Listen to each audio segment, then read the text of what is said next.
வணக்கம். மறைந்த இயக்குனர் நடிகர் பாக்யராஜ் ஒரு லெஜெண்ட். ஏன்னா அவருடைய பீக்கில் அவர் எடுத்த மாதிரியான படங்கள்லாம் எடுக்கிறது ரொம்ப ரொம்ப ரொம்ப கஷ்டம்.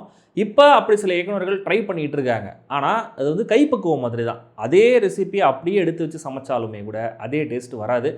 இந்த படம் ஆக்சுவலாக அப்படி தான். பேர் என்னமோ மொதராத்திரி, ஆனால் படத்தில் எந்த விதமான ஆபாச காட்சிகளும் கிடையாது. ஸ்டில் மொதராத்திரியை சுற்றி நடக்கிற உரையாடல்கள், சொந்தக்காரங்களுடைய அரட்டைகள், இத்தியாதிகள் எல்லாமே இருக்குது. இதோடைய பாக்ஸ் ஆஃபீஸ் ரிசல்ட் எப்படி இருந்தாலுமே கூட ஒரு ஹானஸ்டான படம் அப்படிங்கிறதுல எந்த சந்தேகமும் கிடையாது. அறிமுக இயக்குனர் ராஜா கருப்புசாமியோடைய இந்த படம் எப்படி இருக்குங்கிறத சொல்கிறேன். நீங்கள் அதுக்கு முன்னாடி சப்ஸ்கிரைப் பண்ணுங்கள். வீடியோ எப்படி இருக்குங்கிற கமெண்ட்டில் சொல்லுங்கள். லைக் பண்ணுங்கள், ஷேர் பண்ணுங்கள். விருப்பம் இருந்தால் மெம்பர்ஷிப்லையும் ஜாயின் பண்ணுங்கள்.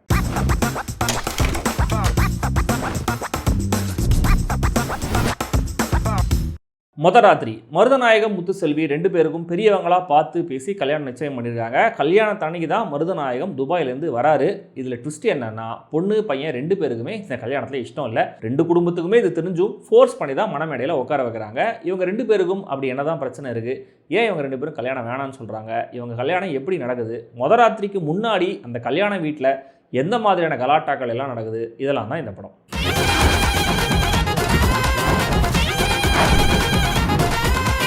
ராஜா கருப்புசாமியை அறிமுக இயக்குனர்னு சொல்ல முடியல. ஏன்னா காமெடி சீன்ஸை பக்காவான ஒரு மீட்டரில் எடுத்திருக்காரு. ஓவர் த டாப் கேரக்டர்ஸை எழுதுனதாக இருக்கட்டும், அதுக்கான சரியான ஆட்களை செலக்ட் பண்ணதாக இருக்கட்டும், அவங்கள பக்காவாக நடிக்க வச்சதாக இருக்கட்டும், டேரக்ஷனில் நல்ல கண்ட்ரோல் தெரியுது அவர்கிட்ட. தன்னோட ஸ்டைலுக்கு எல்லாருமே சூப்பராக பர்ஃபார்ம் பண்ண வச்சிருக்காரு. இது மேக்ரோவாக பார்த்தா. மைக்ரோவாக பார்த்தா இந்த படத்தில் நிறைய சுவாரஸ்யங்கள் இருக்குது. ஒரு பக்கம் சீரியஸாக கல்யாண விஷயங்கள், அதை ஒட்டி நடக்கிற சில பிரச்சனைகளை காமெடியாக சொல்லிட்டு வரும்போது, இன்னொரு பக்கம் வேற ஒரு கேரக்டருடைய ட்ராவலை அவுட் அண்ட் அவுட் காமெடியாகவே காட்டின விதம் செம்ம ஐடியா. அதுவும் அந்த கேரக்டருடைய மனசாட்சின்னு வர அந்த ரெண்டு கேரக்டர்ஸ் பண்ணுற அலப்பறையெல்லாம் செம்ம ஃபன்னாக இருந்துச்சு. எடுத்த உடனே லென்த்தியான சிங்கிள் டேக் சீன்ஸ்னு பேக் டு பேக் தன்னுடைய வித்தையை காட்டுறாரு இயக்குனர். ஆனால் அதோடைய தேவை என்னங்கிறது எனக்கு தெரியல. எனக்கு அந்த இனிஷியல் போர்ஷன்ஸில் சுத்தமாக நகைச்சுவை ஒர்க் ஆகலை. மாப்பிள்ளையை ஊருக்கு கூட்டிகிட்டு வரும்போது மாமன் கேரக்டர் கூட நடக்கிற அந்த கான்வர்சேஷன்லேருந்து தான் கொஞ்சம் கொஞ்சமாக இந்த படம் சூடு பிடிச்சி இன்டர்வெல்ல டோட்டலாக ஒரு பிளாஸ்ட்டில் போய் முடியுது. ஆல்ரெடி சொன்ன மாதிரி இன்டர்கட்டில் ஒரு காமெடி ட்ராக், இன்னொரு பக்கம் கட்டில் வச்சு ஒரு காமெடி, இந்த பக்கம் பொண்ணுடைய மாமா கேரக்டருக்கும் பையனுடைய மாமா கேரக்டருக்கும் நடக்கிற அந்த அலப்பறைகள், நடுவில் குடும்பத்து பெண்கள் எப்போ சண்டை போடுவாங்களோ அப்படிங்கிற ரேஞ்சில் பேசுகிற பேச்சுக்கள், லைட்டாக உள்ளே எட்டி பார்க்குற அந்த காஸ்ட் ஆங்கிள்னு எல்லாத்தையுமே சரியாக பேலன்ஸ் பண்ணி கொண்டு போகிறாரு டேரக்டர்.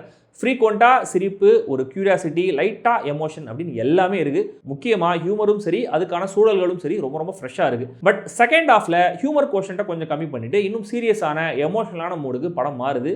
இங்கே தான் கொஞ்சம் ஓவர் ஸ்டஃப்டாக ஃபீல் பண்ண வைக்கிறாரு இயக்குனர். சிச்சுவேஷன்ஸ் நீளமாக நீடிக்கிட்டே போகுது, பிரச்சனைகளை வளவளன்னு இழுத்துக்கிட்டே போகிறாங்க, ஜோக்ஸ் ரெப்படேட்டிவாக மாற ஆரம்பிக்குது. கொஞ்சம் கொஞ்சமாக அவங்க ஃபர்ஸ்ட் ஹாஃப்லேருந்து சேர்த்து வச்சதை எல்லாம் டைல்யூட் பண்ண ஆரம்பிக்கிறாங்க. திடீர்னு ரொம்ப சினிமேட்டிக்காக கன்வீனியண்டான விஷயங்கள்லாம் வர ஆரம்பிக்குது. இது டோனலி கொஞ்சம் ஆஃபாக இருக்குது.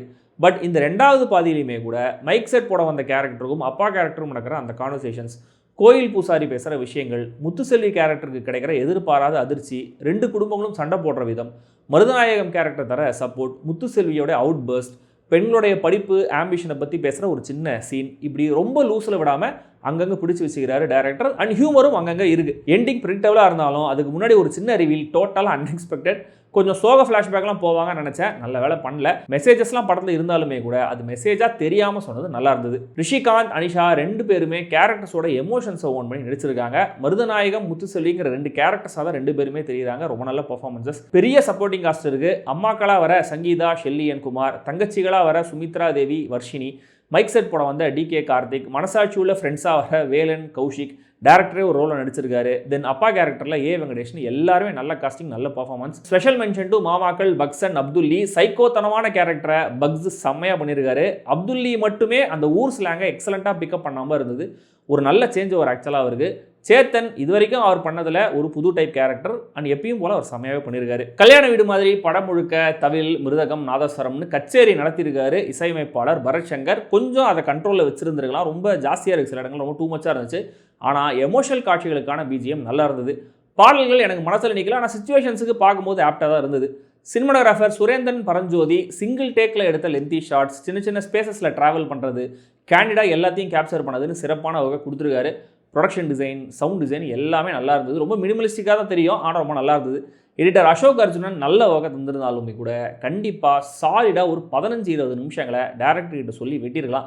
டயலாக்ஸை பொறுத்தவரையும் நல்லா ஃபன்னியாக தான் இருக்குது, அவங்க ஊர் ஸ்லாங்லாம் இருக்குது. ஆனால் அந்த பேசுகிற ஸ்லாங் வந்து சில சீன்ஸில் கொஞ்சம் நம்மளுக்கு டயலாக்ஸாக புரியல, எனக்கு புரியல. அண்ட் சில இடங்களில் நிறைய கேரக்டர்ஸ் ஒரே நேரத்தில் பேசுகிற அந்த ஓவர்லேப்பும் குழப்பமாக இருக்குது. மொத்தத்தில் இந்த மொதராத்திரி ஹிலேரியஸான ஃபர்ஸ்ட் ஆஃப், கொஞ்சம் அண்டர்வெல்மிங்கான செகண்ட் ஆஃப் இருக்கிற ஒரு படம். ஆனால் கண்டிப்பாக ஒரு நல்ல படம். ஆல்ரெடி சொன்ன மாதிரி ஒரு ஹானஸ்டான படம். ஸோ ட்ரெய்லர் பார்த்துட்டு அந்த வைப் பிடிக்கும் அப்படின்னா கண்டிப்பாக தியேட்டரில் போய் பாருங்கள். பேரண்டல் கைடன்ஸோட குழந்தைங்களும் பார்க்கலாம்.